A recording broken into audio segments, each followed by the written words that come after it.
I was always the strong one. The reliable one. The one people leaned on without asking if I was standing on solid ground myself. It didn't happen because I volunteered. It happened because I was available. Because I listened. Because I didn't say no when someone needed me. I learned early that being useful made me visible, and being visible felt like being valued. So I became support. At first, it felt good. Meaningful. People trusted me with their problems, their fears, their late-night confessions. I was the calm voice in chaos, the steady presence when things fell apart. I told myself this was who I was, someone dependable, someone strong. I didn't notice when strength turned into obligation. I didn't notice when helping stopped being a choice and became an expectation. When my role solidified into something people relied on so heavily that they stopped seeing me as someone who might also need help. I didn't correct them. Because I didn't want to disappoint anyone. I learned how to absorb emotions that weren't mine. How to make space for everyone else's pain. How to postpone my own feelings until later, a later that never arrived. I told myself it was temporary. Once things settle down. Once they're okay. Once I have time. I believed that caring for others didn't require caring less for myself. I was wrong. Slowly, my days became crowded with other people's needs. Messages I answered immediately. Calls I never ignored. Problems I treated as urgent even when my body begged for rest. I started waking up tired, not physically, but emotionally. The kind of tiredness that sleep doesn't fix. The kind that comes from being constantly available while quietly disappearing. I stopped asking myself how I felt. There never seemed to be room for that question. Every time I felt overwhelmed, I minimized it. Compared it to what others were going through. Told myself I was lucky, that my problems weren't serious enough to matter. That logic kept me silent. And silence trained me to endure. People thanked me often. Praised my patience. Admired my ability to handle everything. They said things like, "I don't know how you do it," and "You're so strong." I smiled every time. Inside, something tightened. Because strength had become my only acceptable emotion.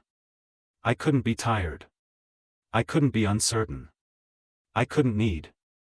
Needing would disrupt the balance. It would shift the dynamic. It would force people to see me differently, not as support, but as someone human. I wasn't sure I was allowed to be that anymore. I noticed how rarely anyone asked how I was, and when they did, how quickly the question passed. I learned to answer automatically. "I'm fine. All good. Just busy." Those answers were efficient.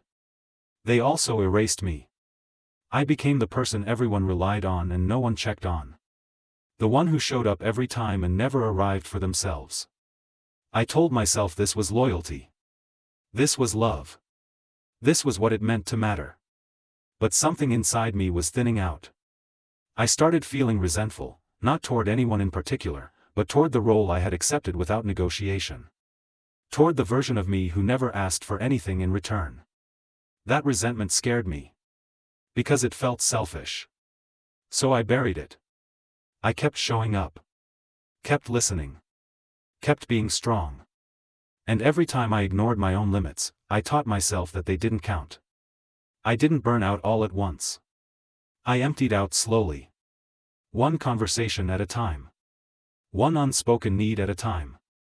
One night where I stayed awake carrying someone else's pain instead of addressing my own. I was everyone's support. And no one noticed that I was starting to collapse, not outwardly, but inwardly. Quietly. Respectably. The scariest part wasn't that I was exhausted. It was that I didn't know who I was without being needed. I had built my identity around being strong for others. Around being the one who never faltered. And I realized, with growing unease, that if I stopped playing that role, I didn't know what would be left. That question stayed with me longer than any request ever had. Who am I when no one needs me? I didn't have an answer yet. All I knew was that continuing like this meant disappearing behind usefulness, until there was nothing left to give. And I was closer to that edge than anyone realized. The breaking point didn't come when I was overwhelmed. It came when I realized I was no longer surprised by it. Exhaustion had become my baseline. Emotional weight felt normal. Being drained was just part of who I was. I stopped seeing it as a warning and started treating it as proof that I was doing something right. That was the most dangerous shift. I noticed how quickly I reacted to other people's needs and how slowly I responded to my own. A message from someone else could pull me out of sleep. My own discomfort could wait indefinitely. I had trained myself to believe that urgency only existed outside of me. And that belief shaped everything. I began to feel invisible in a very specific way. Not ignored, depended on. People came to me when things fell apart, when they needed reassurance, when they couldn't hold themselves together. I was the place where their emotions landed safely. But no one stayed. Once they felt better, they moved on. Back to their lives, their priorities, their momentum. I stayed exactly where I was, holding the residue of conversations that were never about me. That's when resentment started creeping in. Quiet resentment. Ashamed resentment. I hated myself for feeling it. Because I had chosen this role. No one had forced it on me. I was the one who answered every call, who said yes without checking my capacity, who insisted I was fine even when I wasn't. I didn't know how to stop. Strength had become my identity, and identities are hard to abandon, even when they hurt you. Especially when they hurt you. I realized that being strong had given me a sense of worth I didn't know how to replace. If I wasn't useful, what was I? If I wasn't needed, did I still matter? Those questions terrified me. So I doubled down. I told myself I could handle more. That I just needed to manage my time better, be more organized, be less sensitive. I searched for ways to optimize exhaustion instead of questioning why I was so exhausted in the first place. That's when the internal breakdown began. Not with tears. With numbness. I stopped feeling empathy the way I used to. I listened, but something inside me stayed distant. I gave advice mechanically. Comforted automatically. I was present in form, absent in substance. That scared me. Because compassion had always been my proof that I was still myself. And now even that was thinning. I noticed how irritable I had become in private. How small inconveniences felt unbearable. How I had no patience left for things that didn't involve other people's crises. I wasn't angry at them. I was empty.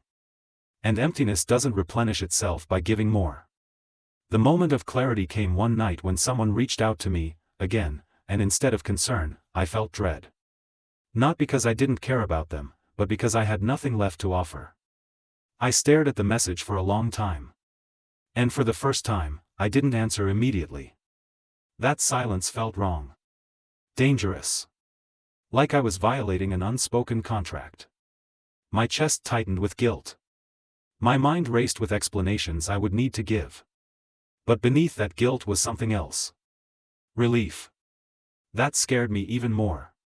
Because it meant I had been ignoring my own limits for so long that honoring them felt like betrayal. I realized then how deeply I had confused self-sacrifice with virtue. I believed that being there for everyone else justified my own disappearance. That as long as I was needed, it didn't matter that I was hollow. That belief was killing me quietly. The moral dilemma became impossible to avoid. Do you keep being strong for everyone else, even if it means slowly losing yourself? Or do you risk disappointing people, breaking expectations, and being seen as selfish just to survive? There was no painless answer. If I continued, I knew exactly how it would end: more exhaustion, more numbness, more resentment buried under gratitude and praise. A life defined by being needed but never known. If I stopped, or even paused, I would have to face something terrifying: my own needs. My own exhaustion. My own voice. And I wasn't sure anyone would stay if I wasn't strong anymore. That fear kept me frozen for a long time. Because being abandoned felt worse than being empty. But emptiness has a way of making itself known. I realized I couldn't remember the last time someone had supported me the way I supported them. Not because they were cruel, but because I never showed them I needed it. I had taught the world how to treat me. And now I was paying the price. I wasn't collapsing. I was eroding. Slowly, invisibly, under the weight of being everyone's support. And I knew that if nothing changed, there would come a day when I had nothing left to give, and no idea who I was without that role. That was the moment I understood something painful and unavoidable: being strong all the time isn't strength. It's survival. And survival is not the same as living. The moment I stopped being everyone's support didn't come with an announcement. It came with a pause. A message I didn't answer right away. A call I let ring. A problem I didn't immediately take responsibility for. That pause felt like stepping off a ledge. My body reacted before my mind could justify it: tight chest, shallow breath, the familiar rush of guilt. Years of conditioning surfaced all at once, telling me I was being selfish, unreliable, cruel. That I was breaking something fragile. And I was. Just not what I thought. I was breaking a pattern that depended on my silence about my limits. I didn't explain myself at first. I didn't know how to without apologizing, and apologizing would have pulled me right back into the role I was trying to loosen. So I stayed quiet, not in the old way, not in the way that erased me, but in a way that protected me. That distinction mattered. The reactions came quickly. Confusion. Disappointment. Subtle distance. Some people asked if everything was okay.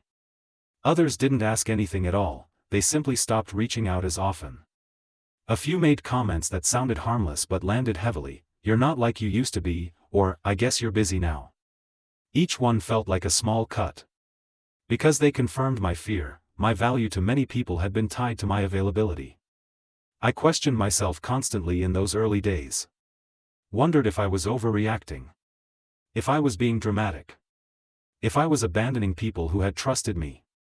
The guilt was relentless. But so was the relief. For the first time in a long while, my evenings were quiet in a way that felt intentional. I noticed how my body responded to rest when it wasn't borrowed time between emergencies. I slept deeper. I breathed slower. I felt emotions that weren't filtered through someone else's needs. That scared me too. Because it meant I had been depriving myself for longer than I wanted to admit. I started saying something new when people asked for more than I could give. I can't right now. Not maybe. Not later. Not I'll try. Just the truth. Those words felt heavy at first. Like dropping something valuable. But every time I said them, something inside me steadied. I wasn't rejecting people, I was acknowledging myself. And that changed the shape of my life. Some relationships adjusted. A few surprised me by becoming healthier once I stopped carrying everything alone. When I showed up honestly, tired, uncertain, limited, the connection deepened. It became mutual instead of one-sided. Others didn't survive the shift. That loss hurt in a quiet, complicated way. Not because those people were bad, but because the relationship had only existed in one direction. When I stopped being the constant support, there was nothing left to hold it together. I grieved that. I also learned from it. I realized how often I had mistaken being needed for being known. How easily I had accepted attention that only arrived when I was useful. How I had avoided vulnerability by staying strong, because strength doesn't require exposure. Letting myself be human did. There were moments when I wanted to retreat back into the role. When loneliness whispered that at least being needed felt like belonging. When exhaustion felt familiar enough to be comforting. But I remembered how close I had come to having nothing left. I remembered the numbness. The resentment. The quiet erosion of self. And I stayed where I was. Choosing myself didn't turn me into someone who stopped caring. It turned me into someone who cared honestly. I listened differently. Helped when I could without disappearing. Gave without emptying myself completely. That balance is fragile. I'm still learning it. There are days when I misjudge my limits. Days when guilt creeps back in and tells me I should do more. Days when being strong feels easier than being present. But now I know the cost of that ease. Being everyone's support had given my life meaning, but it had taken my life out of it. I was central to so many stories and absent from my own. I don't want to live that way again. I learned something important in the aftermath of stepping back: if your absence causes collapse, you weren't supporting, you were propping something up that couldn't stand on its own. True support doesn't require self-erasure. And real strength isn't endless availability. It's honesty about limits. If you're listening to this and you recognize yourself, if you're the one people call when everything falls apart, if you're praised for your patience and reliability while quietly falling apart yourself, hear this clearly: you are allowed to stop. You are allowed to rest. You are allowed to be more than useful. You don't have to burn bridges to choose yourself. You don't have to become cold to become whole. You just have to stop disappearing in the name of being strong. I was everyone's support until I had nothing left. Stepping back didn't make me selfish. It saved me. And in saving myself, I finally learned how to be present, not as a role, not as a resource, but as a person. That's the strength I'm choosing now. Not the kind that endures everything. The kind that stays.